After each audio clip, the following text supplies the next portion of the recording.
Ce webinaire sera enregistré, donc vous pourrez le retrouver sur notre YouTube, sur Technopole Eureka Tech. Alors, je vais rapidement présenter la Technopole Eureka Tech et je laisserai Damien se présenter ensuite. Donc, ce webinaire sur la décarbonation et l'innovation est organisé donc par la Technopole Eureka Tech. On est basé à Angoulême et donc notre mission principale c'est d'accompagner des entreprises innovantes sur le territoire Angoulême, Cognac et plus largement sur la Charente.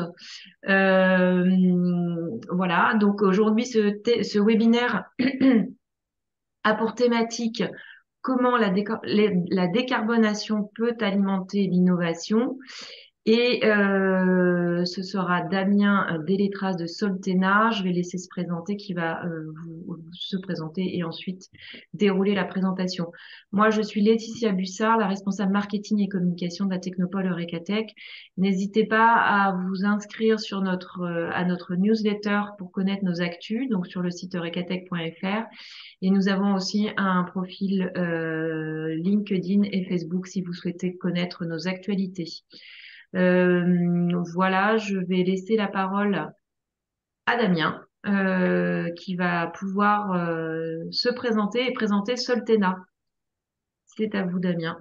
Ouais, très bien. Bah, merci, merci Laetitia pour l'invitation. Donc effectivement, je suis Damien Delettra, donc je travaille sur l'éco-conception, on en parlera un petit peu ce matin, au sein d'une structure qui s'appelle Soltena.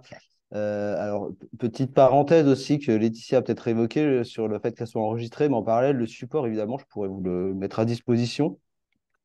Donc ce matin, on a un sujet qui n'est pas forcément simple hein, dans la définition du titre de mélanger innovation et décarbonation. Donc, je vais essayer d'aborder un petit peu ces deux notions en parallèle et puis de proposer un petit peu des pistes d'action. Dès l'instant, on est plutôt à destination des entreprises. Donc, Soltena, qui on est, qui je suis? Soltena, nous, est une association régionale qui œuvrent pour le compte, notamment avec les financements de la région et de l'ADEME et de l'ADREAL, de mettre en œuvre la transition écologique en Nouvelle-Aquitaine. Donc pour cela, on a trois grandes missions à développer, animer toutes les entreprises qui sont dans ces filières, impulser aussi des projets, évidemment, pour pouvoir répondre aux enjeux environnementaux, et puis piloter des actions que la région ou l'ADEME peuvent aussi avoir à mener sur leurs sujets propres. Euh, Globalement, on a une association, donc on a principalement des entreprises adhérentes, également des collectivités, des centres de recherche, d'autres réseaux. Et dans nos adhérents sont principalement, je dirais, des entreprises qu'on appelle les offreuses de solutions donc sur certains secteurs de la transition écologique que vous voyez à droite, hein, la biodiversité, l'économie circulaire, l'eau, les déchets, la qualité de l'air, les cités seules polluées, et puis les enjeux management environnemental ou RSE. Euh, bon, je ne vais pas passer trop de temps là-dessus sur présenter Soltena, vous aurez le support, mais globalement, on a des feuilles de route sur des filières spécifiques. On organise de la même façon que pour les technopoles aussi des ateliers ou des webinaires ou des opérations collectives sur certains sujets spécifiques qu'on porte ou qu'on porte avec d'autres partenaires, hein, comme la CCI par exemple. Donc, des dispositifs sur l'économie circulaire, l'énergie, la biodiversité aussi et l'eau. Donc voilà, on participe aussi à des salons professionnels. Et puis juste pour finir sur présenter Soltena, parce que c'est vrai que c'est un peu une autre mission qu'on a, qui est d'animer au niveau régional. Donc là aussi, c'est toujours pour le compte de l'ADEME, la région et l'ADREAL, un centre de ressources régionales sur l'économie circulaire. Donc là, il y a trois notions qui sont abordées. La première, ça va être une plateforme qui s'appelle Recita, recita.org, dans laquelle tout le monde peut s'inscrire. On est à peu près maintenant 1800 membres de la région, donc des collectivités, des particuliers, des entreprises, des réseaux voilà, qui peuvent publier des actualités, des événements, des projets. Donc c'est assez inspirant. On organise aussi des journées techniques. Il y en a eu une récemment sur la filière textile avec des cahiers techniques, une autre sur les biodéchets, une autre sur le réemploi des emballages.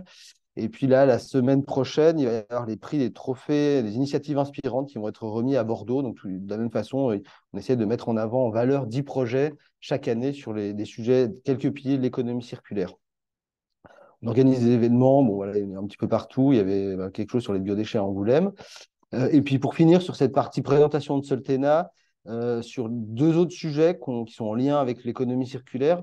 Moi, je coordonne un programme régional sur l'éco-conception. Donc, c'est pour ça que j'en parlerai un petit peu tout à l'heure, hein, quels sont ces enjeux et puis comment ça répond à nos problématiques de décarbonation et d'innovation.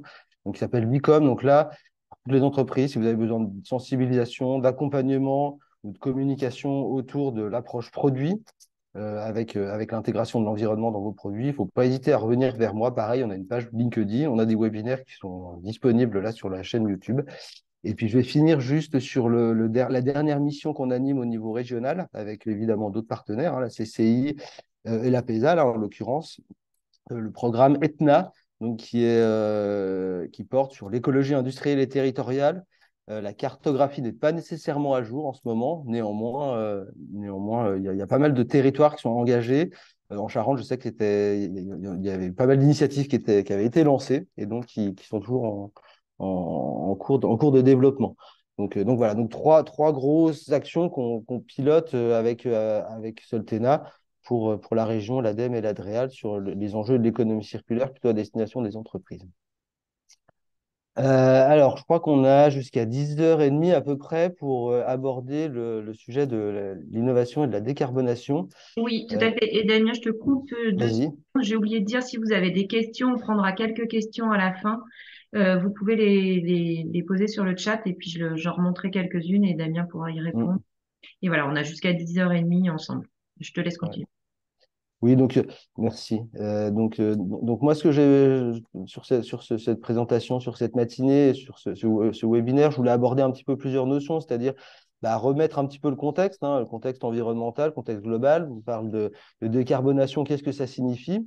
Et puis des publications qui existent pour voir un petit peu l'évolution au niveau environnemental, où est-ce qu'on en est, quelles sont les problématiques ou les questions qu'on se pose. Donc, j'ai repris des choses qu'on peut retrouver peut-être dans pas mal de médias en tant que particulier, en tant qu'entreprise aussi, des choses qui peuvent nous inciter peut-être à faire évoluer son modèle d'affaires ou en tout cas son offre de produits, sa conception, sa fabrication, à recruter des salariés aussi. C'est un enjeu quand même de plus en plus important aussi à ce niveau-là. Donc voilà, je vais reprendre quelques éléments de contexte pour pouvoir ensuite aborder quelques pistes de solutions, en tout cas quelques propositions d'action qu'on peut mener. Donc, les premières, ça va être, je pense que peut-être c'est des choses que beaucoup de gens ont peut-être déjà vues. On parle de limites planétaires donc c'est un outil, en tout cas un système, un cadre scientifique, voilà, qui a été élaboré il y a quelques années, en 2009, au niveau international, au niveau suédois, pour pouvoir mesurer et estimer un petit peu quelles sont les limites acceptables au niveau du monde, au niveau du système Terre. Donc, il y avait neuf éléments qui ont été considérés pour pouvoir vérifier ou voir où est-ce qu'on se situe au niveau international et positionner un petit peu le système Terre. Et donc, évidemment, les activités humaines sont une part qui vont faire que certaines vont pouvoir potentiellement se dégrader plus ou moins. Et l'enjeu étant de pouvoir estimer des limites à ne pas dépasser, sinon ça pouvait être assez problématique. Donc, je ne vais pas forcément les détailler toutes, mais globalement, on parle de changement climatique, on parle de biosphère, on parle de changement d'usage des sols, du cycle de l'eau, du cycle biogénique, de l'acidification de l'océan, des aérosols dans l'atmosphère, de l'ozone stratosphérique et des nouvelles pollutions qui peuvent apparaître. Donc, ce système a été créé en 2009. On voit sur la partie droite, déjà en 2009, quand le système a été élaboré, il y avait déjà 3 limites qui avaient été évaluées comme dépassées. Et puis, au fur et à mesure du temps, hein, ça a augmenté, je dirais. En 2015, on était déjà à 4 limites dépassées. Et en 2023, on est à 6 limites dépassées. Au fur et à mesure du temps aussi, ça a pu s'affiner entre certaines limites qui ont pu, par exemple, être dissociées en deux. Le changement climatique, par exemple, on parle de concentration de CO2 ou de forçage radiatif. Pardon. Donc voilà, donc en fonction de l'avancée du calendrier, on se rend compte qu'il y a un grand nombre de limites qui sont déjà dépassées et qui posent problème.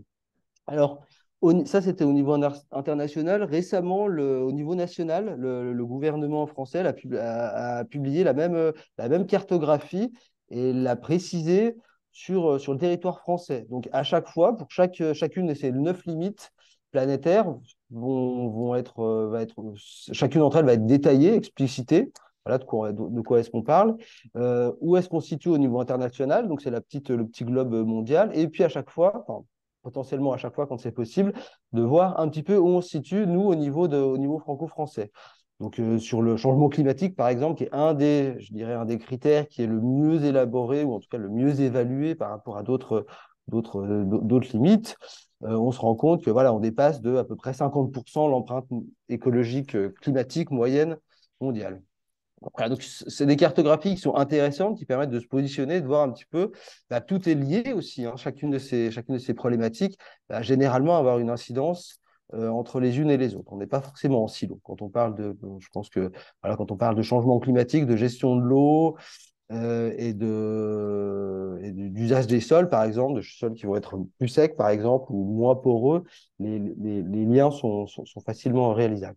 Alors ça, c'est des limites planétaire. Il y a également quelque chose qui existe, qui est complémentaire, je dirais, à cette notion-là, qui est une économiste ou un économiste, j'avoue, je n'ai pas forcément vérifié si c'était un homme ou une femme. En tout cas, vous avez peut-être sûrement entendu parler d'un élément complémentaire qui s'appelle la théorie du donut, voilà, qui fait un lien aussi avec l'enjeu économique. Ce qu'on a vu juste à présent avec les 9 limites planétaires, c'est en gros de se dire, voilà, on a un plafond environnemental à ne pas dépasser. On a déjà quand même 6 limites qui sont dépassées. Mais à contrario, il y a quand même, de manière complémentaire, un plancher social, donc à savoir les éléments qui sont indiqués au niveau du centre, et évidemment à garder et à proposer à l'ensemble de l'humanité et de la planète. Donc voilà, donc on se situe un petit peu dans ces deux notions, dans ce contexte un peu global, sur des indicateurs environnementaux qui sont dépassés et sur des notions aussi sociales qu'il faut appréhender. Alors, bon, là, j'ai repris quelques photographies, quelques illustrations sur des choses aussi sur nos 9 limites planétaires. Ça peut nous paraître peut-être un petit peu abstrait, néanmoins, je pense qu'au quotidien, on a tous soit vu chez soi, soit au niveau médiatique, soit au niveau peut-être de ses connaissances, le fait qu'il y a beaucoup de dégradations dans plein de milieux différents qui se posent, hein, que ce soit au niveau des températures, au niveau des récifs coralliens, au niveau de l'Antarctique. Voilà, on évoque le fait on a passé un point de bascule. Des catastrophes naturelles qui sont plus ou moins régulières, des tornades, voilà, donc qui ne sont pas forcément liées spécifiquement à un seul des critères, mais en tout cas, c'est un tout qui s'associe.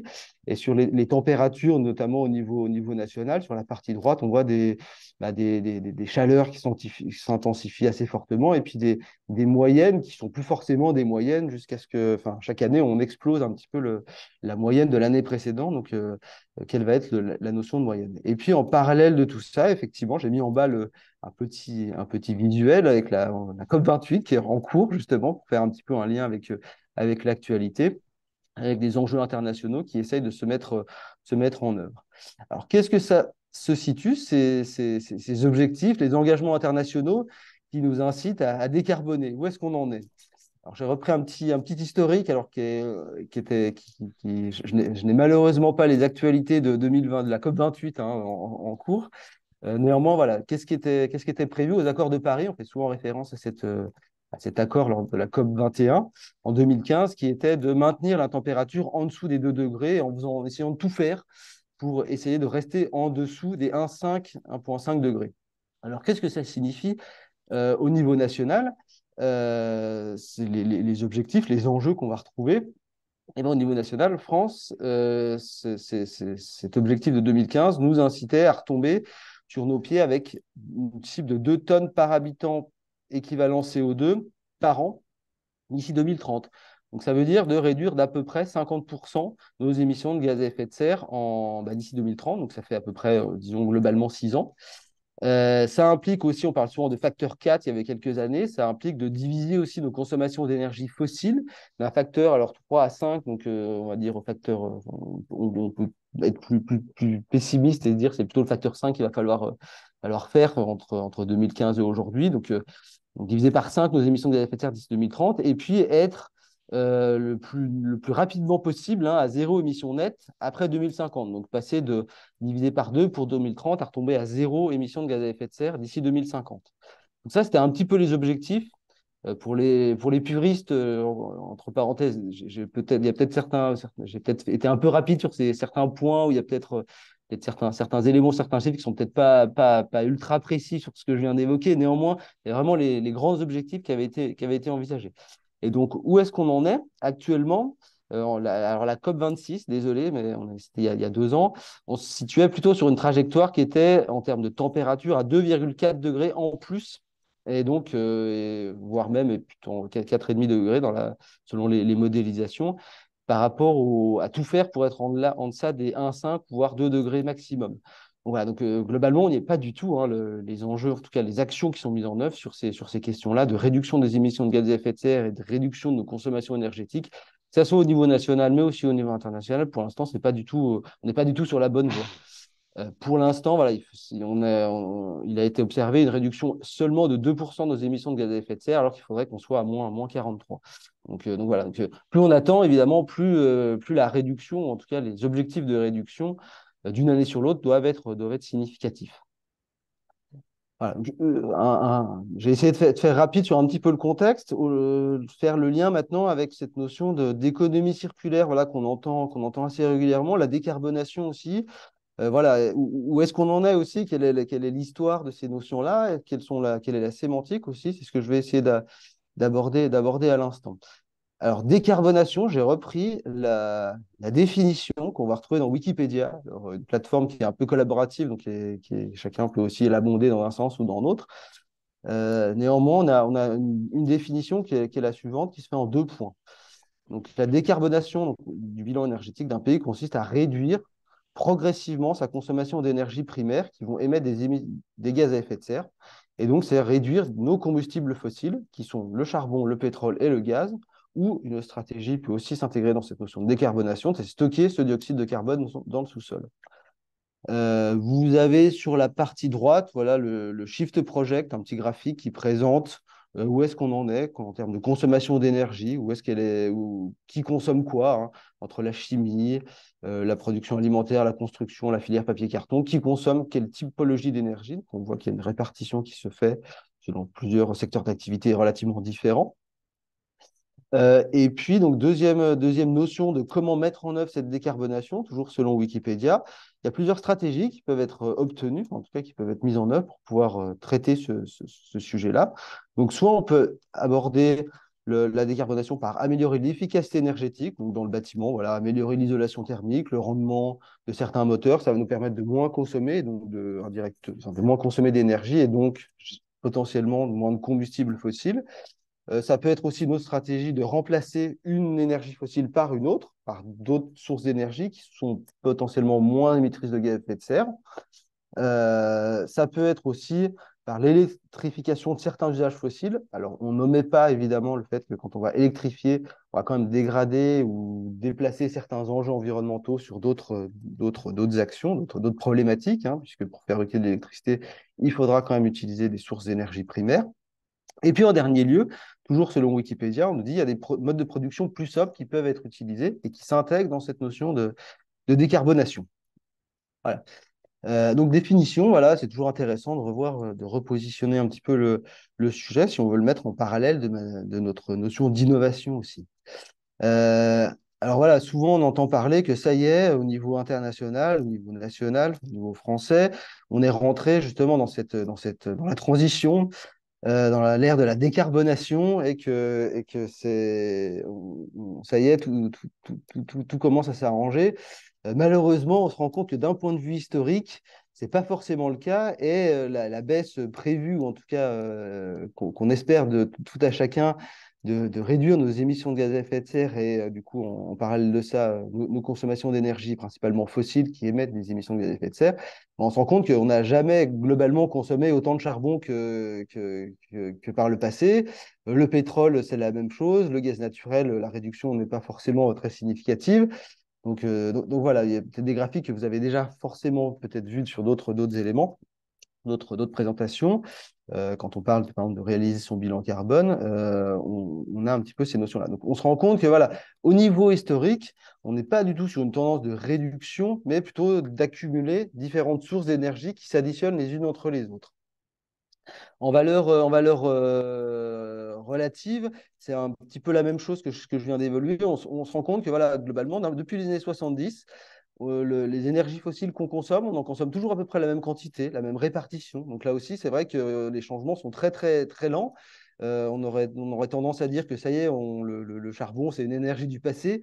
Pas du tout. On construit beaucoup plus de centrales à charbon, par exemple, dans les pays en Asie. C'est plutôt ce type d'installation qu'on construit actuellement. Donc c'est pas pour se décourager, mais en tout cas se dire qu'on est quand même dans une volonté d'avoir pas forcément une transition, mais plutôt une rupture hein, sur les énergies qu'on utilise, qui va devoir fatalement se faire de plus en plus vite.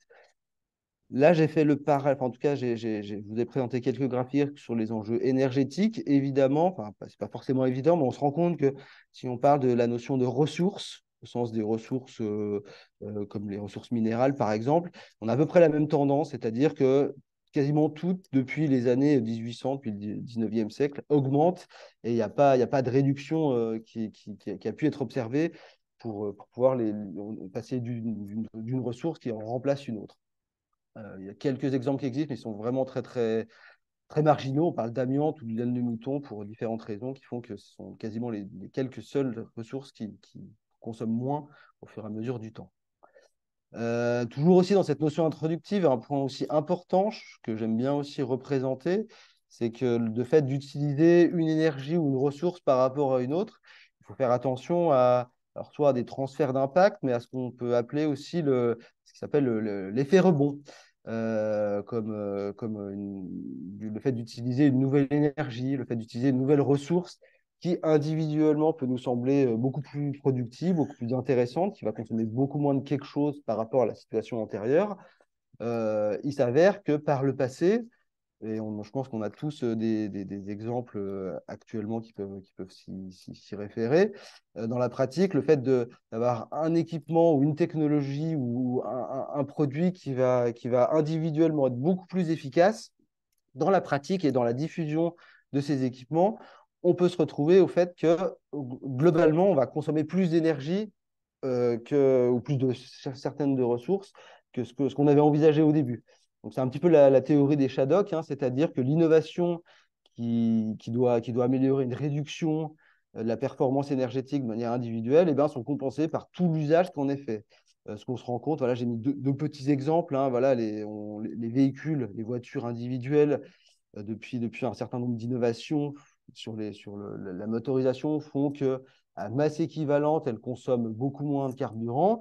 Néanmoins, les véhicules sont soit de plus en plus lourds, avec de plus en plus de fonctions à porter, et où on va être amené à faire des déplacements plus réguliers ou plus longs, ce qui fait qu'au global, même si le moteur à puissance équivalente consomme moins, on se rend compte qu'au global, le fait de tous ces paramètres-là, on consomme plus d'énergie pour le transport individuel routier. On trouve la même chose hein, dans le secteur du bâtiment. Voilà, le fait des fois d'y faire des travaux de rénovation peuvent au final annuler les économies d'énergie qui sont attendues parce que pour différentes raisons. Dans le secteur du numérique, on va retrouver un petit peu la même chose. Voilà, il y a plein d'exemples, des travaux de recherche qui mettent en avant, en tout cas qui essayent d'évaluer cette notion d'effet rebond, qui est importante à prendre en compte. Et puis, un petit peu des derniers constats sur de la sémantique, toujours. On entend, je ne vais pas prêcher pour ma paroisse, mais nous, chez Soltena, on essaye de travailler sur ces questions-là et de mettre en œuvre des actions, des stratégies d'économie circulaire. Depuis quelques années, tout le monde essaye d'aller, on nous parlait d'un monde d'après qui serait éventuellement plus circulaire, plus écologique. Il y a des indices qui existent pour mesurer un petit peu tout ça. Là, j'ai repris un indice international qui est élaboré par le Circle économique qui mesure justement la proportion des ressources qui sont consommées chaque année et qui peuvent ensuite être réutilisées, réintégrées de différentes façons dans l'économie. Et ben, on se rend compte qu'entre 2018 et 2023, bah, finalement, on est de moins en moins circulaire, hein. On est passé de 9 et quelques pourcents à 7% en 2023. Donc, ce qui signifie que globalement, bah, 93% à peu près hein, de toutes les ressources qu'on exploite de la planète, eh ben, elles sont soit gaspillées, perdues ou indisponibles pour pouvoir les réutiliser hein, d'ici un temps relativement court, parce qu'elles sont stockées, elles sont impossibles à pouvoir être réutilisées. Pour différentes raisons, hein, évidemment. J'ai mis quelques exemples aussi dessous, pour des raisons le fait que certaines ressources, on ne va jamais pouvoir les récupérer. Hein. Le sable présent dans le béton, ça va être très difficile, par exemple, de pouvoir le récupérer. Le pétrole ou le gaz qui va être émis lors d'une combustion, bah, évidemment, c'est quasiment impossible de pouvoir le reformer par la suite. Et puis les procédés de recyclage aussi, des fois, peuvent être soit trop complexes, soit difficiles, soit énergivores. Et donc, cet indice-là essaie de mesurer un petit peu avec les limites que ça peut évidemment avoir et d'essayer d'estimer où est-ce qu'on se situe. Donc, mauvaise nouvelle aussi, on est dans un monde de moins en moins circulaire. Et puis, toujours dans cette notion de contexte, je voulais aussi aborder une étude qui a été faite, alors je crois que c'était en 2022, donc il y a un peu plus d'un an, par l'Institut national de l'économie circulaire qui voulait justement essayer de mettre en contradiction, ou en tout cas de mesurer une stratégie nationale intitulée bas carbone au niveau français, et puis de la mettre en relation avec la contrainte de ressources. Tout à l'heure, je vous ai parlé en introduction des 9 limites planétaires. On avait cette notion de changement climatique qui était une des limites planétaires qui était dépassée. Et du coup, il y a beaucoup d'actions, ou en tout cas beaucoup de stratégies qui sont mises en œuvre pour essayer de répondre à cet enjeu-là, hein, cet enjeu de changement climatique. Comme je l'ai redit tout à l'heure, ma définition de la décarbonation, on parle bien de réduction des émissions de gaz à effet de serre. Donc la décarbonation, c'est bien de traiter là-dessus. Néanmoins, on se rend compte que quand on parle de décarbonation, il va falloir prendre en compte d'autres critères, d'autres éléments. Et en l'occurrence, là, sur la consommation de ressources, l'Institut national de l'économie circulaire a estimé aussi que, au travers de 14 ressources qui sont considérées comme stratégiques et 15 technologies qu'on pourrait qualifier d'innovantes, que mettre en lien ces deux questions, donc le bas carbone et les ressources, ça va être difficile à les mettre en œuvre dans le contexte actuel d'économie qui n'est pas circulaire, mais qui est linéaire. Donc voilà, donc il va falloir aussi aborder, c'est ça la complexité, je dirais, des entreprises et des réseaux d'entreprises aussi, d'intégrer toutes ces dimensions-là. Donc, quelles sont les ressources critiques? Je ne vais pas forcément le détailler, mais en tout cas, c'est pour vous illustrer un petit peu, quand on parle d'innovation et de stratégie, le fait d'intégrer la dimension environnementale, ça peut devenir assez complexe. Et du coup, il y a certaines innovations peut-être techniques qui peuvent au premier lieu s'offrir à nous, mais qui dans la pratique peuvent avoir des limites à aborder. Alors, quelles sont les ressources critiques qui étaient abordées? Il me semble, voilà, elles sont indiquées. Donc, souvent, on va parler voilà, de ressources principalement minérales. Donc, le lithium, donc c'est toutes celles qui sont en haut. Donc, le lithium, le cobalt, les platinoïdes, les terres rares, le cuivre, le graphite, le silicium, l'aluminium, le nickel, l'acier, le béton, la filière bois-forêt, l'agriculture et puis les déchets, ce sont les ressources qui sont évaluées dans cette stratégie. Enfin, en tout cas, dans cette analyse, hein, avec un cabinet qui s'appelle Capgemini. Et puis, tout ça a été mesuré sur cette notion de criticité avec 6 critères. Et ensuite, il y a une pondération qui a été réalisée, un score d'impact pour pouvoir estimer quelles sont les ressources les plus critiques et, à contrario, celles qui sont un peu moins critiques par rapport à celles-ci. Donc voilà, donc je ne vais pas forcément les détailler une par une. Néanmoins, c'est vrai que quand on parle de ressources, je ne sais pas si j'aborde l'enjeu par exemple du lithium qui potentiellement a beaucoup d'applications, enfin en tout cas il y a beaucoup de stratégies ou de domaines d'activité qui visent à s'électrifier ou à utiliser cette ressource. Et ben, on se rend compte que le lithium, par exemple, la question des réserves disponibles se pose, la question de comment j'extrais aussi cette ressource pour pouvoir l'obtenir entre le minerai et puis un lithium, je dirais, utilisable en industrie pratique. Le fait qu'effectivement, cette ressource, par exemple, va avoir un conflit d'usage, c'est-à-dire qu'on va l'utiliser dans beaucoup d'applications, dans beaucoup de secteurs d'activité différents, l'aéronautique, l'automobile, l'électronique, le bâtiment, par exemple, va faire que voilà, les réserves qu'on va pouvoir utiliser ne sont pas forcément toutes possibles dans la pratique. Et trois autres critères qui vont être est-ce que cette ressource peut aussi se substituer à d'autres? Donc là, qu'est-ce qu'elle va remplacer par ailleurs? Et puis deux autres critères qui sont plutôt voilà, la ressource en tant que telle, est-ce que je vais pouvoir la recycler avec les équipements actuels? Là aussi, une notation qui a été faite. Et puis, quels peuvent être les impacts alors, sociaux et environnementaux à les extraire, enfin voilà, tous les critères que je viens d'évoquer tout à l'heure, mais à extraire, à transformer ces ressources. Et on se rend compte que la note varie de 1 à 5, donc plus c'est rouge, plus c'est compliqué. Il y a certaines ressources qui posent de grosses questions en termes de criticité. Donc voilà, donc vous avez des ressources, toutes celles qui sont globalement à gauche de mon tableau, lithium, cobalt, platinoïdes et terres rares. Le fait de les utiliser en grosse quantité pour s'intégrer dans une stratégie de décarbonation exclusive, globalement, on ne va pas pouvoir satisfaire tout le monde, simplifier. Donc voilà, donc dans ce document-là, c'est assez intéressant. Je vous invite à le télécharger et à l'utiliser. vous avez ces tableaux-là et vous avez également, choses qui sont intéressantes, 14 ou 15 filières qui sont analysées au travers des quelques ressources que je viens d'évoquer. Donc là, j'en ai pris un pour l'exemple et qui peuvent aussi vous inspirer hein, justement dans les stratégies à mener quand on va parler d'innovation et de décarbonation. L'exemple, là, c'est les véhicules électriques. L'Institut de l'économie circulaire et puis Capgemini nous essayent de nous proposer voilà, comment mettre en œuvre des solutions circulaires et quelles sont les recommandations à adopter dans cette stratégie de décarbonation et mise en œuvre d'une complexité liée aux ressources. Et donc, bah, globalement, c'est des choses que vous avez peut-être entendu parler en termes de stratégie d'entreprise, des 3 R. Tout à l'heure, j'y reviendrai sur une campagne de publicité de l'ADEME, par exemple. Et globalement, qu'est-ce qu'il faut faire? Bah, c'est en un, éviter. Donc, voilà, donc essayer de réduire globalement la quantité de véhicules individuels disponibles, donc par différentes stratégies. On va parler d'économie de la fonctionnalité, je vous présenterai des exemples tout à l'heure. Réduire la taille des véhicules, par exemple, donc avoir des véhicules plus petits, plutôt des vélos, des voiturettes, plutôt que des gros véhicules qui vont consommer beaucoup de ressources.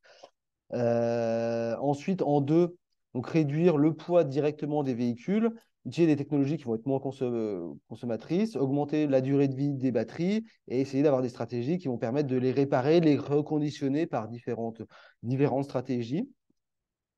Et ensuite, bah, on décline un petit peu hein, dans la pyramide des actions à mener dans l'ordre chronologique, de réutiliser, réemployer ces équipements, ces batteries pour pouvoir qu'elles aient une deuxième vie dans une autre éventuellement application. Et puis en dernier, l'enjeu de recycler. Donc on a ces stratégies hein, qui se découpent sur les 15 filières qui sont analysées, qui sont de la même façon, c'est-à-dire essayer d'éviter cette notion de sobriété, qu'on retrouve dans les deux premières notions. Hein, éviter, donc ne pas utiliser certaines substances ou certaines ressources, certains produits. En deux, les réduire. En trois, réduire, réemployer, réutiliser, réemployer. Et en dernier lieu, recycler. Ce qui généralement, on a quand même tendance à envisager dans certaines actions l'inverse, hein, d'abord penser au recyclage et ensuite se poser des questions sur comment je peux réduire, réutiliser ou éviter. Donc là, vraiment, l'enjeu, c'est vraiment plutôt d'aller dans ces stratégies, dans cet ordre, dans cette hiérarchie.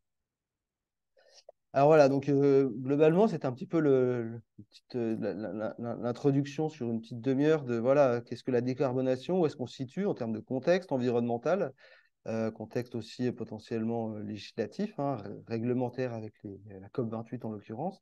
Et donc voilà, j'en viens à cette question qui est un petit peu, on retombe un peu sur les Shadocks aussi, hein, c'est comment innover. C'est compliqué sans intégrer ce contexte de décarbonation, de crise environnementale, de ressources, de gestion des ressources.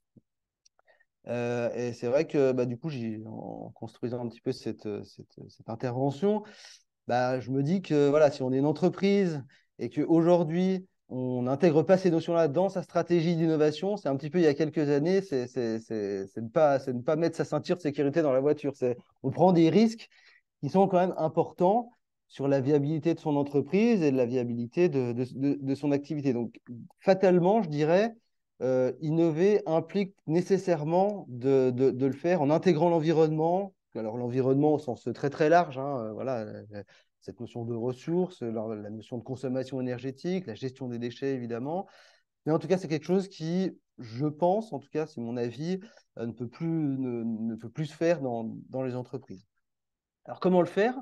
J'ai repris aussi quelques exemples sur des notions innovantes sur le 19e siècle, le 20e siècle, et puis justement aujourd'hui, hein, au 21e siècle, comment est-ce qu'on peut le faire? Alors, au 19e siècle, il y a eu beaucoup de choses qui ont été abordées, où justement c'était un petit peu à contre-courant de l'apogée, je dirais, du début de l'énergie un petit peu fossile hein, qui arrivait de la grande façon. Et on s'est rendu compte que finalement, alors ça c'est des historiens, je vous renvoie aux travaux de, je ne sais pas si vous connaissez, Jean-Baptiste Fressos, qui est un historien des énergies et des techniques, et qui présente un peu ça de manière très intéressante. Et justement, le 19e siècle, contrairement à ce qu'on pense, qui n'est pas forcément exclusivement l'ère du charbon, ou du pétrole, on se rend compte que c'était surtout l'ère de la pédale, à savoir que c'était surtout la force musculaire qui était utilisée grâce à des techniques très, très innovantes, notamment le roulement à billes, qui a été diffusé dans beaucoup, beaucoup d'applications et qui a rendu finalement, qui a décuplé les possibilités pour rendre des différentes tâches et des applications industrielles très intéressantes. Les machines à coudre, voilà, Singer, c'était une des plus grosses entreprises au niveau international, au niveau mondial. C'est basé sur ce système d'utiliser des roulements à billes et sur la force musculaire des personnes qui permettaient de faire de la couture et du coup de développer de manière autonome hein, la production de textiles. On parle également, alors ça peut paraître maintenant un peu US, mais voilà, le vélo et la brouette, c'est ce moment-là où ça s'est vraiment diffusé qui maintenant sont vraiment la brouette, hein, typiquement, ça ne consomme pas d'énergie, c'est indispensable dans beaucoup, beaucoup de secteurs d'activité. Et voilà, donc c'était un petit peu des innovations qui au 19e siècle, ont été utilisées, qui ont permis justement d'utiliser, ou en tout cas d'obtenir des gains sans consommer beaucoup, beaucoup d'énergie, mais des rendements très significatifs sur la base de ressources relativement simples en termes de matériaux différentes hein, sur le tableau de Mendeley, par exemple. On a seulement quelques éléments qui sont utilisés.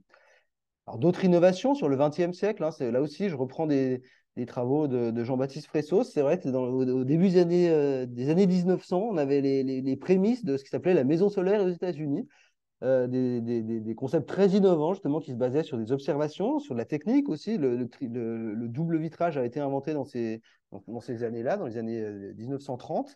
Et justement, les maisons, en tout cas, ont pu se développer de manière très, très industrielle aux États-Unis, avec des innovations qu'on considérait comme low-tech aujourd'hui, très, très simples, mais qui permettaient de consommer très peu d'énergie et à l'usage, en tout cas, ce qui était attendu des personnes, ça remplissait de manière très importante je dirais un confort thermique hein, des personnes dans des bâtiments qui étaient très bien conçus.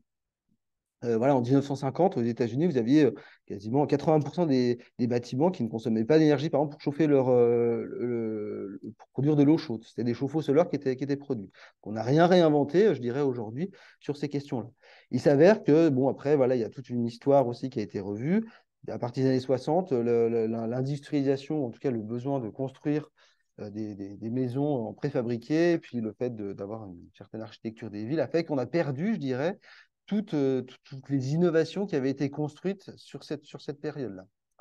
Voilà. C'est quelques exemples, effectivement, peut-être un peu ciblés, mais qui étaient intéressants et qu'on n'a pas nécessairement, qu'on ne voit pas forcément quand on parle d'innovation et de décarbonation. Et aujourd'hui, j'ai repris un élément un peu d'actualité au niveau français, en tout cas, hein, voilà, qui peut cliver aussi. Mais vous avez une campagne de publicité qui a été faite par l'ADEME et le ministère de l'Environnement sur cette notion voilà, de se dire est-ce qu'il faut vraiment utiliser ou consommer certaines ressources, voilà, des vêtements? Est-ce que la perceuse qu'on utilise 2 minutes par an, on a réellement besoin d'en posséder une?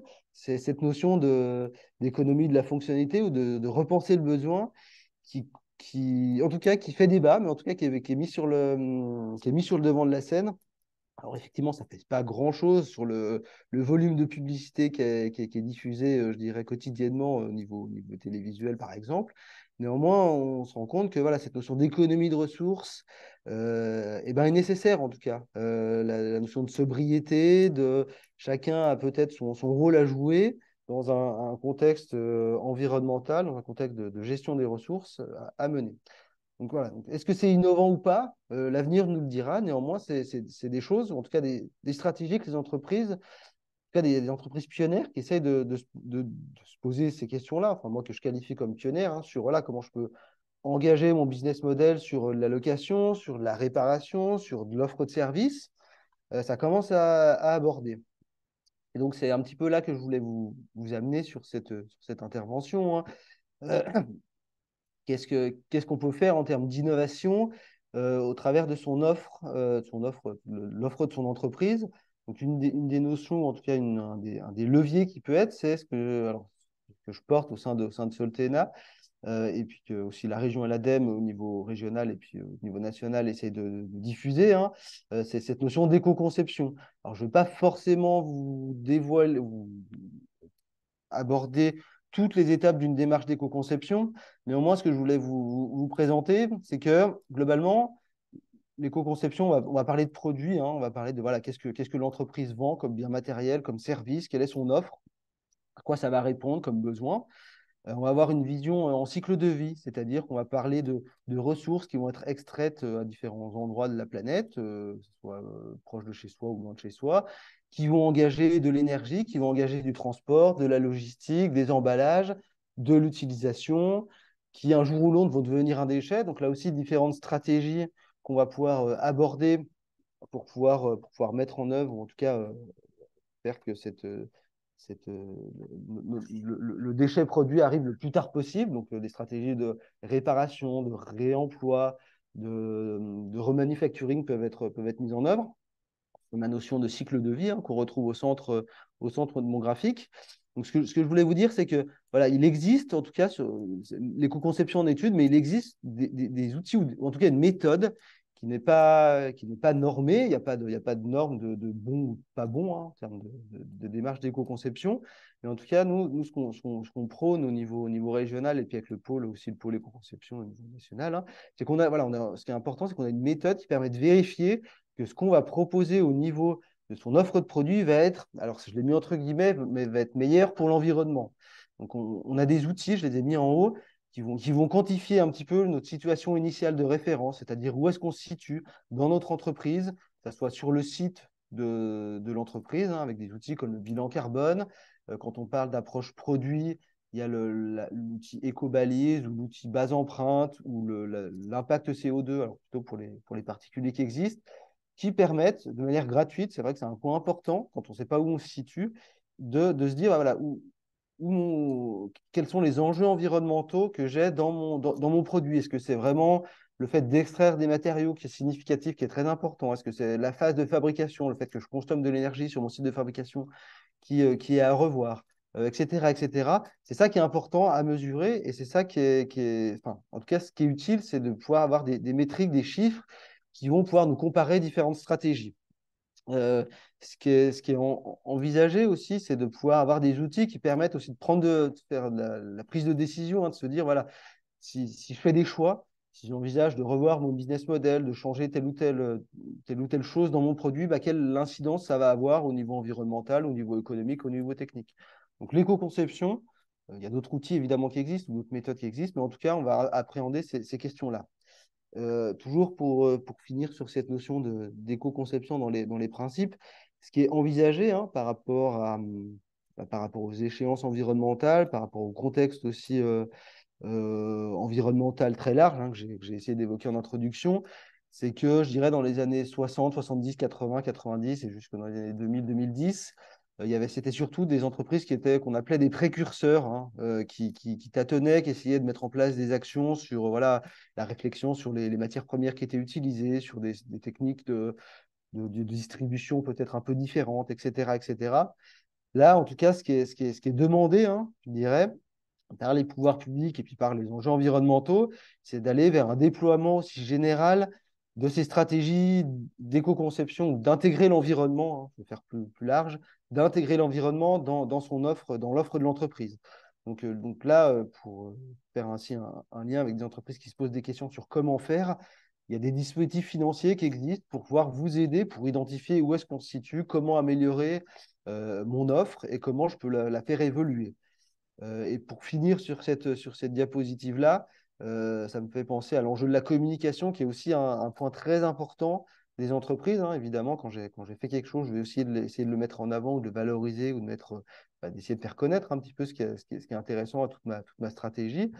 Ce qui est compliqué, c'est qu'il n'y a pas de label. Souvent, on nous sollicite là-dessus pour, voilà, j'ai engagé une démarche d'innovation, d'éco-innovation, d'éco-conception, et je voudrais un label, un tampon pour dire que c'est bien enfin, que ce que j'ai mis en place, c'est bien. Et ben, désolé, mais il n'y a pas un label qui permet de tout couvrir. Donc c'est un petit peu du cas par cas qu'il va falloir aborder. Alors, quelques exemples ou quelques stratégies qui sont. Et puis après, enfin, là, ça reste encore un peu un élément peut-être un peu théorique, mais je voulais juste mettre quelques mots-clés sur, voilà, quand on parle d'innovation décarbonée, d'innovation circulaire, quel modèle, en tout cas, peuvent être désirables sur ces notions-là. Là aussi, j'ai repris peut-être des personnes que vous connaissez, hein. Je ne sais pas si monsieur Philippe Biwix, par exemple, qui est sur la notion de low-tech et justement sur cette notion de ressources et d'environnement parle. Jean-Marc Jancovici aussi parle d'économie de guerre en termes de ressources. Donc, quelles sont les stratégies qu'une entreprise peut aborder pour innover de manière environnementalement parlant? Il y a quelques référentiels qui existent. Alors, il y a un référentiel qui s'appelle les 10 commandements d'une entreprise sobre. Alors, je ne vais pas vous les détailler, mais en tout cas, il y a le point 2 qui est assez intéressant, qui se regroupe un peu avec ce que j'ai évoqué. Donc, c'est globalement les stratégies qu'on va essayer d'aborder de manière assez simple, hein, c'est réduire, je dirais, dans son produit ou dans son offre, hein, la diversité de matériaux qu'on va retrouver. Donc, il va simplifier sûrement des questions de transport, des questions de recyclabilité, des questions de fabrication. Voilà, donc le fait d'intégrer cette stratégie, c'est déjà un premier pas dans l'innovation circulaire. Le fait d'avoir des matériaux peut-être plus simples aussi, de réduire les alliages peut-être un petit peu exotiques, qui évidemment répondent à des fonctions très spécifiques, hein, c'est indéniable. Néanmoins, si on veut voir une vision peut-être à court et moyen long terme, le fait de simplifier certaines conceptions, ben, ça va améliorer les stratégies de réemploi, de réparation et de fabrication des produits. Je parle d'alliage métallique, mais c'est évidemment la même chose dans les plastiques. Voilà. Et puis souvent, c'est vrai que la question des fonctions dans l'offre de produits, c'est se re-questionner sur l'usage. Voilà, on a des produits de plus en plus complexes, qui font de plus en plus de choses. Est-ce que dans la réalité, les clients, les utilisateurs en ont besoin? Voilà, c'est une question des fois à se poser. Et le fait des fois d'animer dans son entreprise ou avec des parties prenantes, d'avoir un petit peu une vision critique sur ce qu'on propose et peut-être de revoir à la baisse les caractéristiques de ces produits sur des fonctions peut-être superflues. Ça peut être aussi des stratégies qui s'engagent dans l'innovation peut-être plus circulaire. Voilà. Je renvoie vers voilà, Philippe Bigwix aussi qui évoque cette notion de faut construire dans un âge de la maintenance et je vais essayer d'illustrer ces quelques notions sur des exemples. Donc voilà. Ah oui, alors avant de passer sur quelques exemples, euh, pourquoi aussi c'est quand même important que les entreprises s'approprient ces questions-là d'innovation, d'environnement? C'est qu'il y a quand même un contexte réglementaire qui est souvent, bah voilà, on entend souvent est-ce que je fais bien? Est-ce que je vais me faire taper sur les doigts par la notion réglementaire? Qu'est-ce qui arrive au niveau réglementaire aussi dans le futur? Bah, ça arrive de plus en plus dans tous les domaines d'activité, dans toutes les catégories de produits, hein. Au niveau européen, vous avez un règlement qui va arriver sur un certain nombre de matières critiques, hein, qui sont tout à l'heure, il y en avait 16 qui étaient envisagées. Au niveau européen, il y a 34 matières qui sont considérées comme critiques. Et donc, selon les applications dans lesquelles je me situe, que ce soit dans la robotique, l'électronique, l'énergie, l'extraction de certaines ressources pose problème et du coup il va falloir les utiliser avec, je dirais, parcimonie. Sur l'enjeu des directives. Là, il y a deux grandes directives qui arrivent sur 2024, c'est-à-dire qu'est-ce qu'un produit durable.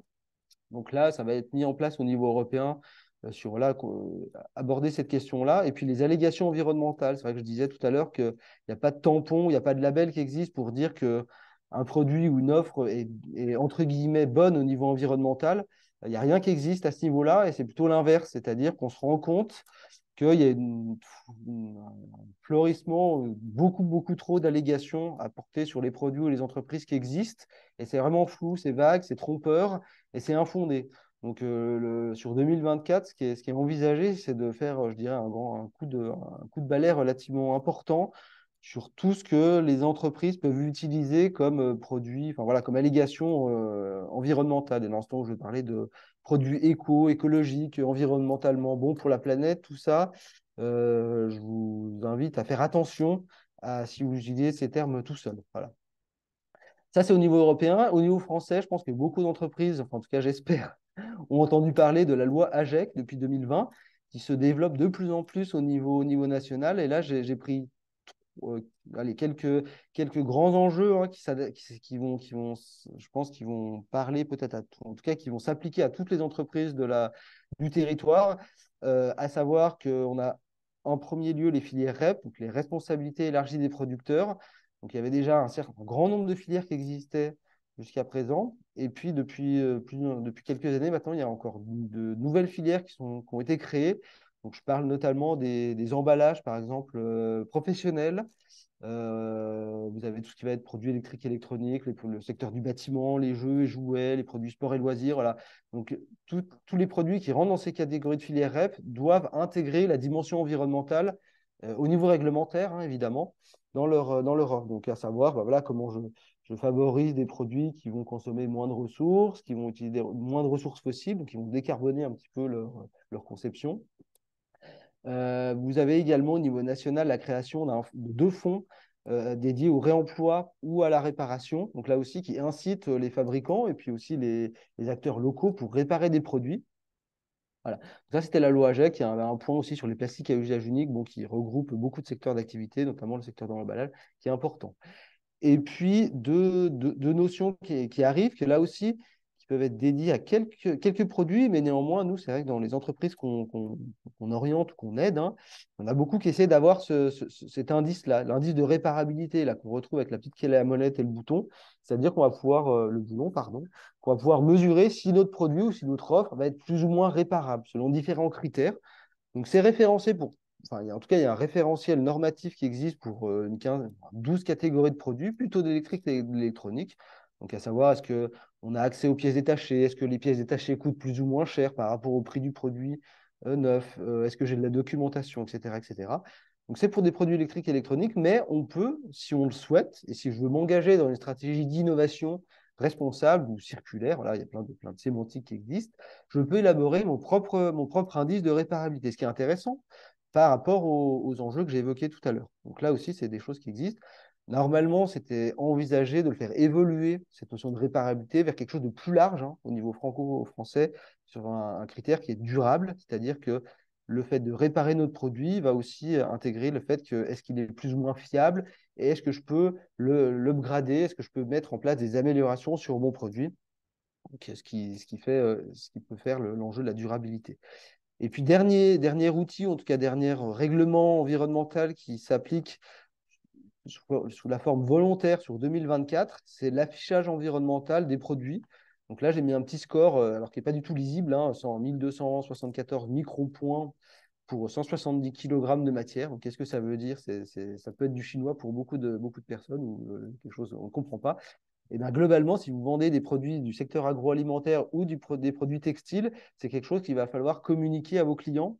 Alors, sous format volontaire sur 2024 et puis sous format obligatoire sur 2025. Donc là aussi, c'est des choses qu'il va falloir intégrer dans sa stratégie, c'est-à-dire comment je mesure l'impact de mes produits sur le climat, sur la biodiversité, sur l'enjeu des ressources, sur son cycle de vie. Donc voilà, donc, si vous êtes dans ces catégories de produits-là, je vous invite soit à nous recontacter, soit engager un petit peu des premières réflexions sur ces questions-là.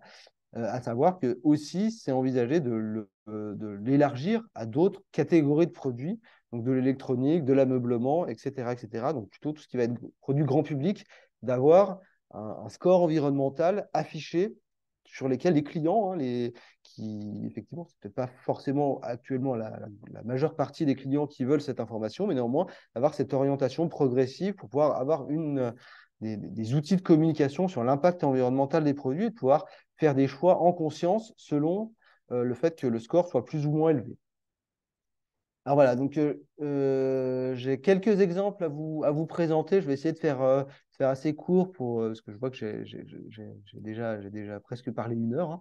Voilà, donc quelques exemples de stratégies d'éco-conception. Alors, c'est pas du tout orienté, mais c'est pour voilà, vous inspirer ou poser des questions voilà, sur des entreprises qui ont travaillé sur intégrer cette dimension-là. Donc, The Lux, qui est sur le territoire de la Charente-Maritime, qui propose voilà, des équipements pour l'amusement des animaux de compagnie, donc en l'occurrence des chats.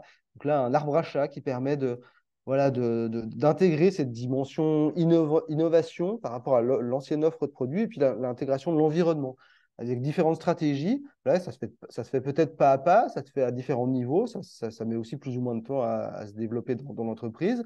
Mais voilà, on retrouve des différentes actions, c'est-à-dire que le choix des matières premières qui va rentrer en ligne de compte avec des matières peut-être certifiées, qui vont être potentiellement renouvelables ou issues de ressources plus locales que d'autres matières premières.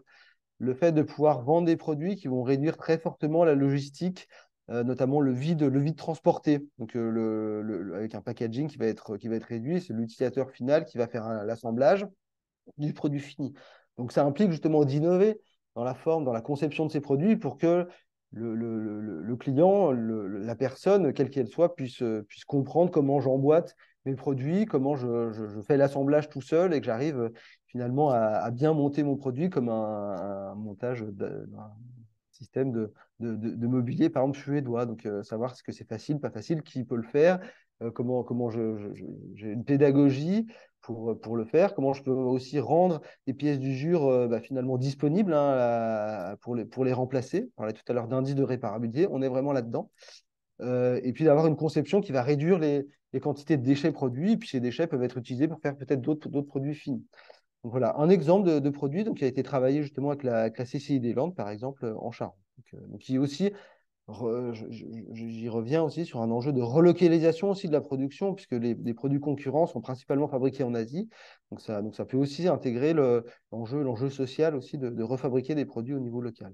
Un autre exemple, toujours, voilà, on travaille aussi beaucoup avec des différents partenaires régionaux. Donc la CCI des Landes aussi avait travaillé sur des plans de chasse pour illustrer le fait qu'on peut, voilà, l'intégration de l'environnement dans sa stratégie d'innovation s'adresse à tout secteur d'activité, voilà, la métallurgie, les produits électriques et électroniques indirectement aussi. Et voilà, ça illustre un petit peu le fait que, ce que je disais tout à l'heure, dans certains secteurs d'activité, on vend des produits peut-être qui sont surdimensionnés par rapport à l'usage. Et là, en tout cas, l'entreprise s'est rendue compte que c'était le cas. C'est-à-dire que dans le domaine des planchas, en tout cas, où il y avait une concurrence assez forte sur vendre des produits de plus en plus puissants. C'est peut-être ce qu'on retrouve peut-être dans l'automobile, hein, des véhicules de plus en plus gros, de plus en plus lourds. Alors que dans la réalité, sur ce secteur d'activité, les clients ont plutôt besoin en tout cas, une appréhension plutôt à cuisiner, je dirais, sainement, et donc d'avoir une cohérence peut-être à mettre avec avec le produit dans sa conception, dans sa fabrication, dans la consommation, en tout cas l'utilisation de ressources. Donc c'est pour ça qu'ils ont revu un petit peu toute la fabrication, toute la conception de leurs produits, et en analysant de manière assez simple, hein, finalement, avec des outils que j'ai évoqués au préalable, où situaient les enjeux environnementaux de ce type de produit-là, eh ben, ils ont pu travailler à revoir la qualité, en tout cas l'efficacité des brûleurs pour avoir le juste nécessaire, je dirais, pour pouvoir avoir une fonction de cuisson adaptée aux produits qu'on allait mettre, de la viande ou des légumes, par exemple. Donc une réduction de la consommation énergétique de 30%, et puis indirectement aussi de se dire, bah voilà, sur l'aspect métallurgie, il y avait peut-être de la peinture qui était utilisée ou des pièces qui étaient peut-être trop lourdes par rapport à ce qui était fait, de réduire la quantité de matières premières utilisées. Alors ça, c'était les principales stratégies.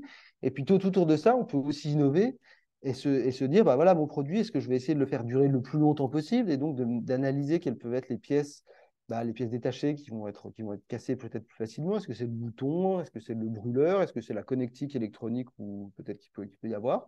Donc une analyse qui a pu être faite pour pouvoir proposer des pièces détachées adaptées à ces problématiques-là. Et puis tout autour de ça, c'est vrai que la question de comment je certifie aussi à mes clients les stratégies que j'ai mis en œuvre peut se traduire par justement augmenter la garantie de mes produits. Donc passer de 2 à 15 ans, ça peut aussi rassurer l'utilisateur à se dire effectivement, je perçois bien le fait que peut-être le prix du produit est peut-être plus élevé que la situation antérieure. Néanmoins, je suis rassuré sur le fait qu'il va durer plus longtemps et je ne vais pas avoir à le changer régulièrement. Voilà. Et puis tout ça se met aussi en œuvre avec des offres qui ont pu être développées sur se dire, voilà, je peux récupérer des produits qui sont peut-être en fin de vie pour des clients qui sont considérés comme non utilisables, mais qui peuvent pour d'autres être réutilisés, ou en tout cas revendus, remanufacturés. On se rend compte que dans certains secteurs d'activité, hein, l'offre de seconde main ou la revente de produits qu'on a dans nos placards se développe très très bien. Donc les entreprises intègrent aussi cette dimension seconde main dans leur offre. Voilà. Donc, un exemple sur ce sujet-là. D'autres exemples d'innovation aussi qui portent dans le secteur du sport et loisirs. Là, une entreprise aussi de la Charente-Maritime, je vais essayer de faire un petit peu large. Hein. Voilà, des produits qui initialement étaient en néoprène, donc issus de la pétrochimie. Et comment une petite entreprise, c'est vrai que c'est ça qui est intéressant, peut faire évoluer ses matières premières avec des fournisseurs. C'est vrai que c'est aussi ça qui n'est pas forcément simple, hein. C'est-à-dire qu'on est dans une chaîne de valeur assez peut-être des fois internationale. On n'est pas forcément un gros acteur par rapport à d'autres entreprises. Donc, comment je tire mon épingle du jeu dans ces actions-là pour pouvoir innover? Et ben, en tout cas, c'est possible sur cet exemple avec ce rose de passer de néoprène issu de ressources fossiles différentes.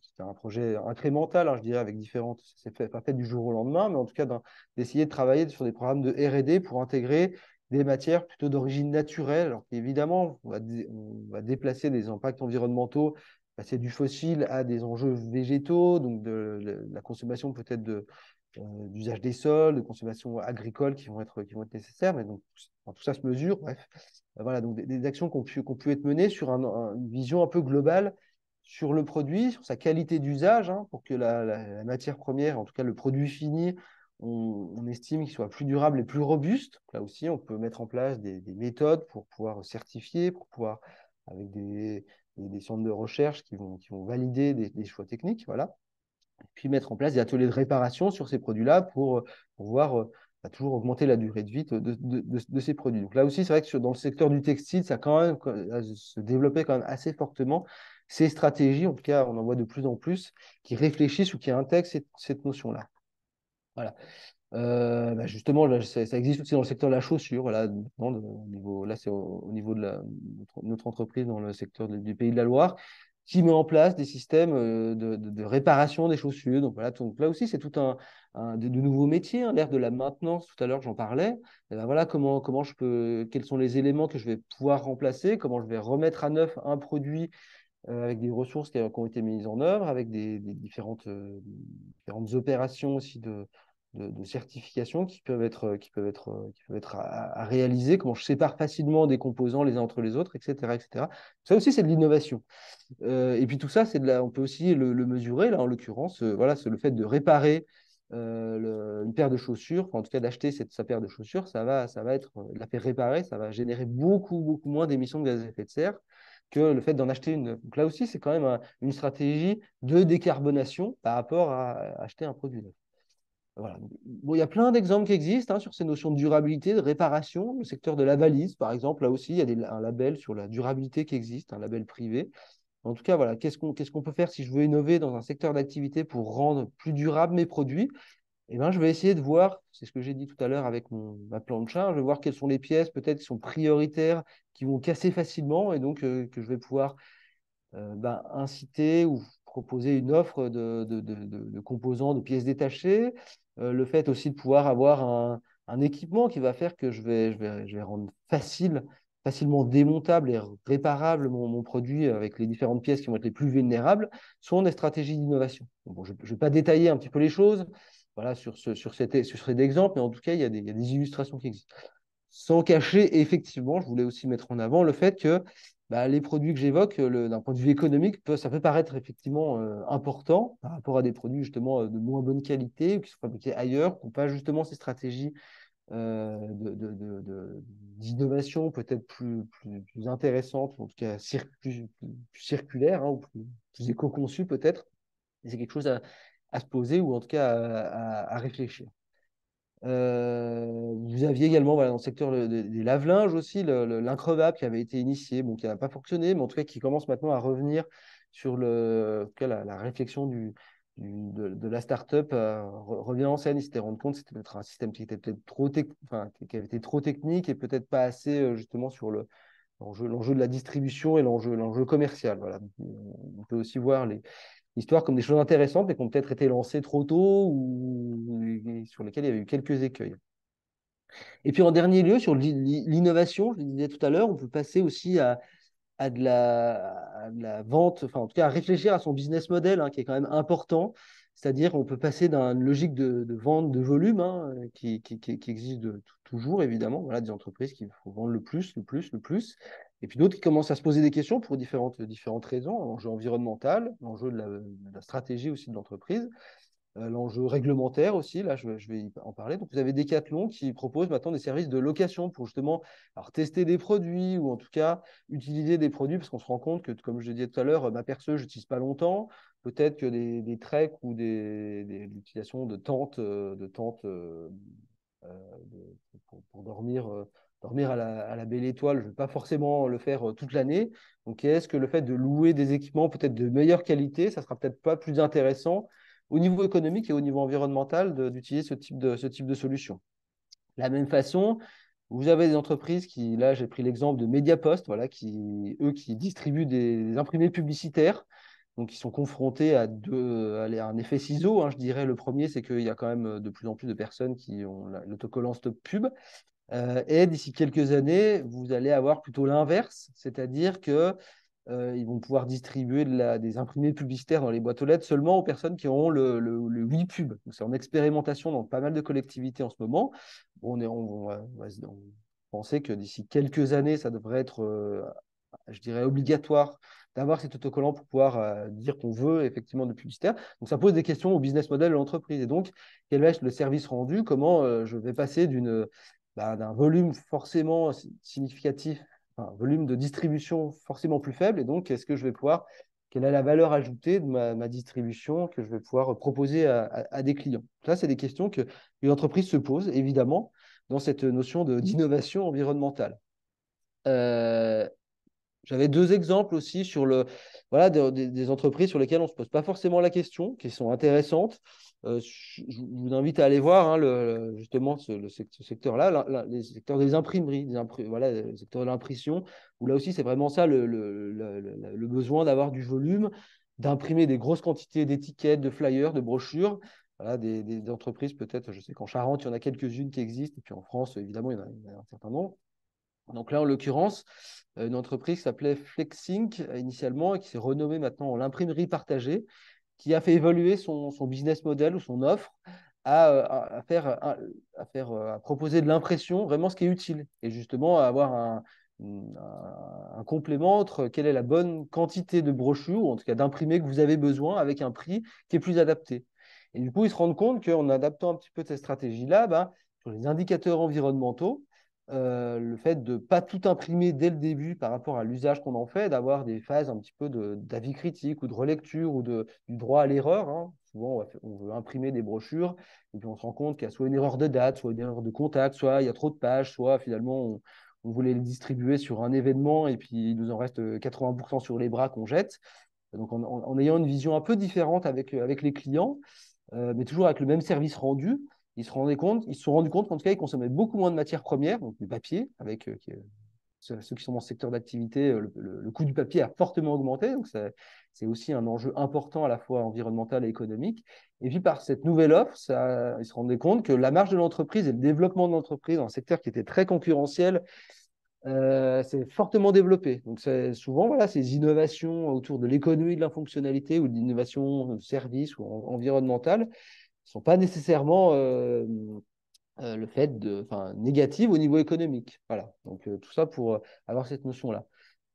Voilà, donc, il y a des exemples voilà, qui commencent à se développer de plus en plus. Hein. Je dirais, comme tout à l'heure, c'est un peu expérimental sur l'éco-conception, sur cette notion d'offre de service. Ça arrive aussi de plus en plus. Toutes les entreprises commencent à expérimenter, à tâtonner un petit peu là-dessus. Vous avez Camif à Niort qui expérimente aussi la location des meubles, donc plutôt à destination, là en l'occurrence, des bébés, des enfants, parce que voilà, comme pour les habits, l'équipement ce type pour les enfants évolue très vite. Donc, on est amené tout le temps à renouveler des produits. Et si on n'a que l'enjeu économique, on va pas forcément avoir à utiliser des produits, je dirais des produits de qualité environnementale qu'on est amené à se payer. Donc, le fait de les louer peuvent nous amener à pouvoir avoir accès à des produits éco-conçus. En l'occurrence, là, dans le secteur de la maison, c'est vraiment la pollution de l'air intérieur qui est un enjeu principal, en tout cas, qui va intéresser, je dirais, les parents. La question de l'emploi aussi local qui peut avoir dans le secteur de l'ameublement va être une question importante. Donc, voilà. Donc, c'est des questions qui se posent de plus en plus et en tout cas qui arrivent aux particuliers. Et puis, je vais finir sur deux exemples qui existent aussi. Là, c'est sur un programme que la région met en place et l'ADEME avec l'ADI Nouvelle-Aquitaine sur justement faire évoluer son business model sur l'économie de la fonctionnalité. Donc, il y a des exemples qui existent voilà, entre des entreprises qui initialement vendent là, sur la partie gauche des systèmes d'emballage pour isothermes qui permettaient de transporter des produits médicaux, des produits alimentaires, donc vraiment garder la chaîne du froid. Et on se rendait compte que finalement, le fait la conception des produits, ou en tout cas en fonction de l'usage des emballages, si on n'aide pas le client à bien avoir une bonne gestion de la chaîne de froid. Il y a beaucoup de déchets qui sont générés, d'impacts environnementaux, beaucoup de pertes de qualité, de gaspillage qui étaient abordés. Donc, voilà, donc l'entreprise commence à muter, ou en tout cas à s'engager sur, voilà, toujours proposer une offre d'emballage de produits, mais en tout cas de pouvoir les améliorer en termes de leur conception, et puis surtout d'aider leurs clients à rémunérer, je dirais, le fait de ne pas gaspiller des produits. Donc, on passe sur d'autres modèles économiques. Et puis, dans le secteur de la santé, là, sur la partie droite, donc c'est un système public en plus qui diffuse des équipements qu'on va retrouver plutôt dans les EHPAD, hein, voilà, donc des personnes qui sont en perte d'autonomie. Donc, c'est vrai qu'on a besoin souvent d'acquérir des équipements et on constate que les équipements qui sont utilisés souvent sont pas forcément sont de mauvaise qualité, peut-être dans l'usage, et que près de 50%, les produits sont achetés parce qu'ils remplissent, on remplit le plafond de la sécurité sociale, mais ne sont pas utilisés parce qu'ils sont mal conçus, parce qu'ils ne sont pas adaptés, etc., etc. Donc là, le secteur public dans le sud de la région, dans le Pays Basque, à essayer de mettre en place une gestion qui permet, bah là toujours aussi avec des pouvoirs publics, hein, c'est vrai que c'est important, de pouvoir acquérir des produits de meilleure qualité, donc qui vont réellement être utilisés, plus écologiques dans leur conception, donc en termes d'éco-conception, tous les critères que j'ai peut-être présentés auparavant, donc, qui peuvent être réparables, qui vont être avec des choix de matériaux peut-être plus adaptés, ou sur lesquels ça va être plus qualitatif peut-être à l'utilisation. Et donc aussi de pouvoir avoir un modèle économique derrière de la réutilisation, de la récupération et d'aider aussi les personnes par la suite à avoir à bien utiliser ces équipements et du coup aussi à avoir que au niveau social, je dirais, au niveau des plafonds de remboursement de la sécurité sociale, ça soit bénéfique au niveau plus large. Voilà, donc là aussi, il y a un programme qui existe, hein, je vous invite, si besoin, à revenir vers moi, si vous voulez, en tout cas, si vous posez des questions, à passer de la logique de vente à une logique peut-être d'offre plutôt de service. C'est des choses qui peuvent être aidées. Et puis, je terminerai un petit peu là-dessus, parce que souvent, voilà, je voulais faire un petit clin d'œil quand même sur cette notion d'innovation. Alors, peut-être, il y aura peut-être des questions sur le parti pris que j'ai mis, mais en tout cas, voilà, quand on parle d'innovation et de décarbonation, d'innovation circulaire, d'innovation et d'environnement, là, souvent, on voit en premier lieu ces notions-là, hein, l'avion à hydrogène, la capture de CO2, etc., qui sont vraiment souvent mis en premier lieu ou dire, bah, voilà, c'est ça l'innovation. Moi, je la qualifie, enfin, je dirais qu'il faut peut-être l'aborder, effectivement, je ne dis pas qu'elle est à bannir, mais en tout cas, elle est peut-être à avoir après avoir mis d'autres stratégies en amont qui, sur la base je dirais des enjeux environnementaux, les 9 limites planétaires que j'avais abordés, les enjeux des ressources, enfin, voilà, tous les critères internationaux et qu'on retrouve, les échéances humaines font qu'il ne faut peut-être pas tout mettre nos œufs dans ce panier-là et d'avoir aussi les autres stratégies amont que j'ai évoquées. Donc voilà, donc, je voulais finir un petit peu là-dessus pour dire, voilà, il y a la notion de low-tech peut-être qui aussi parle à quelques-uns de personnes, mais en tout cas, voilà, il y a des ingénieurs ou en tout cas des écoles d'ingénieurs qui commencent à appréhender, à former les personnes aussi, ça évolue à avoir justement l'ère de la maintenance, en tout cas à développer des innovations low-tech, hein, on a ces deux mots qui arrivent. Donc voilà, de remettre en perspective la nécessité, la technologie, l'innovation, mais tout en ayant en tête ben voilà, cette notion de ressources et cette notion des impacts environnementaux. Et donc voilà. Donc voilà, je finissais là-dessus. Donc je voulais avoir un petit peu, voir s'il y avait des questions, comme ça, comme on s'était dit avec Laetitia, d'avoir un quart d'heure de questions, de réactions, parce que peut-être, voilà, il y a peut-être des gens qui, sur des choses que j'ai présentées qui étaient peut-être un peu trop rapides ou qui n'étaient peut-être pas forcément, voilà, Alors justement, les éléments. on a Benoît qui te demande en fait si tu peux nous en dire plus sur l'indice de réparabilité. Tu peux revenir Oui, sur cette notion-là. ouais, alors l'indice de réparabilité, c'est quelque chose qui a été. Alors, c'est c'est obligatoire de l'afficher pour 11 catégories de produits. Donc, qui sont principalement des produits électriques et électroniques. c'est-à-dire qu'on va retrouver les familles qui sont les téléviseurs, les téléphones portables, les tondeuses, les lave-linges, les sèche-linges, j'en oublie quelques-uns. Bon, il y a 11 catégories de produits qui existent qui doivent afficher cet indice de réparabilité. Donc, c'est une note de 1 à 10, enfin de 0 à 10 plutôt. Et donc là, donc là, c'est quelque chose de très réglementé et très normé sur comment je l'élabore et comment je le mets en œuvre. Donc il y a, il y a, il y a, il y a, il y a 4 critères obligatoires à renseigner et un critère, je dirais, qui est lié à chacune des catégories de produits. Donc, dans ces critères-là, je vous le fais de tête, hein, mais globalement, vous avez il y a un fichier Excel qui permet d'élaborer votre note de manière autonome, hein, qui va mélanger le fait que dans chacune de ces catégories de produits, nos produits vont être plus ou moins réparables. Donc, à savoir, est-ce que j'ai accès à une documentation, voilà, pour pouvoir réparer le produit. Et évidemment, si je n'ai pas la documentation pour savoir quelle pièce il faut changer, ça va être problématique. Est-ce que les pièces détachées sont accessibles ou non? Donc là, il y a différents items, hein, qui vont avoir en face de cette accessibilité. La première, c'est d'un point de vue économique. Donc, est-ce que je peux acheter les pièces détachées qui vont casser plus facilement? Quel va être leur prix d'achat par rapport au prix du produit propre? Voilà, si la pièce détachée vaut plus de 50% ou vaut très cher par rapport au produit neuf, évidemment, l'indice de réparabilité va pas être très élevé. Il va y avoir, qu'est-ce qu'on va retrouver si on ne compte la disponibilité des pièces détachées, le fait de pouvoir avoir accès à, il me semble, à des outils spécifiques.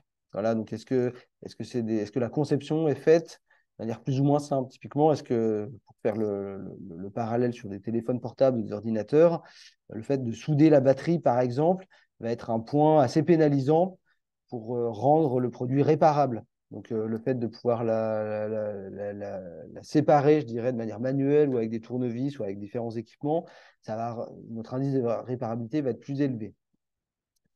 Donc là, voilà. Donc, il y a 11 catégories de produits qui sont concernés, principalement pour des produits, je dirais, grand public, électriques, électroniques.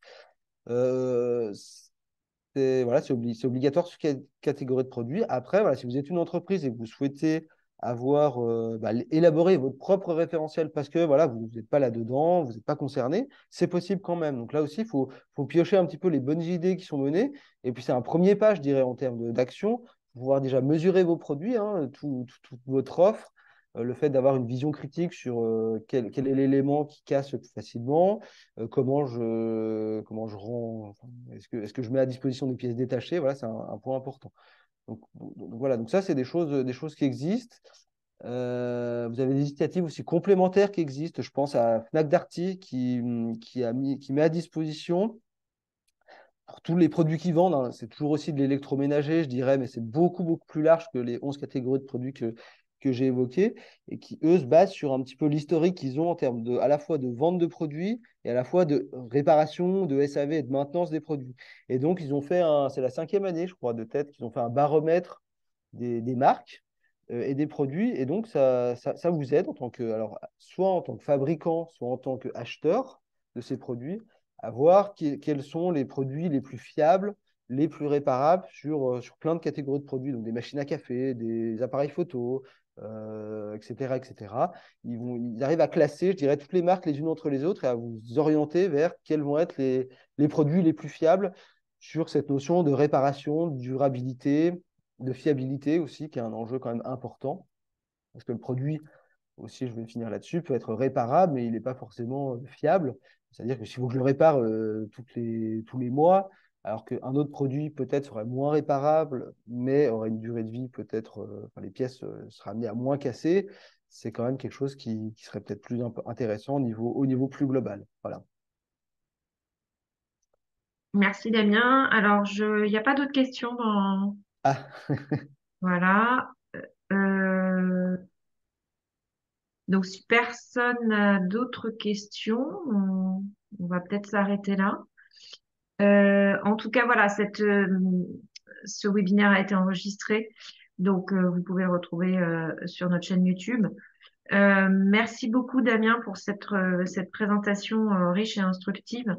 Euh, on fera d'autres interventions hein, sur ce type de thématique, donc n'hésitez pas à nous contacter si vous voulez connaître les prochaines dates. Voilà. Merci à tous d'avoir été là. Merci encore Damien. Mais Et de puis, rien, c'était un plaisir en tout cas. je vous souhaite à tous et à toutes une bonne journée. Merci, au revoir. À bientôt. Merci. Au Au revoir. revoir. Merci, au revoir.